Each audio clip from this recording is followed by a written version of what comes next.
What do Apple Intelligence, the creator economy, and building an indie game have in common? Correct, they're all part of this daily chatter briefing. Let's start with Apple Intelligence. Apple Intelligence is undercooked.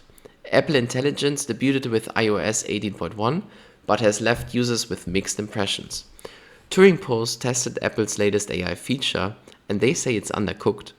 While features like call recording and email summarization work, many users are frustrated by its inability to understand simple commands. Apple Intelligence does offer a few useful features that work well, including call recording that transcribes and saves calls to notes, and smart tools in the Apple email app for summarizing and rewriting responses.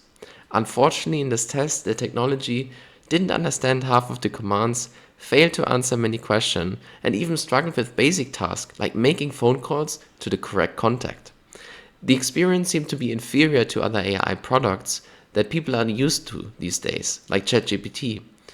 And like they say on social media, let him cook, but Apple Intelligence seemed to have a lot of untapped potential. Next, a prediction about the creator economy. Creator economy, thriving or surviving in 2025.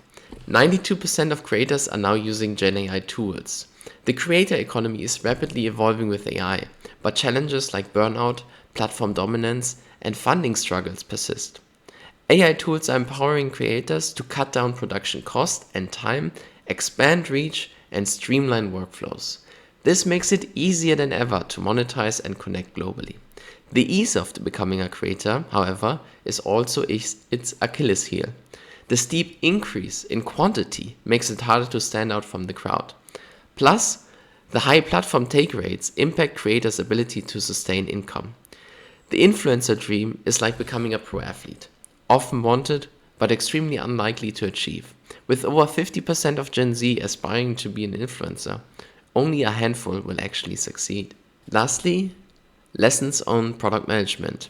Building an indie game, lessons from Tiny Glade. Tiny Glade, a game where users can build castles, sold over 600,000 copies in its first month after a 2-year development. Tiny Glade's developers used an intense iterative process involving up to 7 prototypes per tool to create a polished, enjoyable building experience. The devs' micro-iterations allowed them to test features repeatedly, continuously improving the user experience. Each element was handcrafted to ensure players feel immersed in a perfect, imperfect world.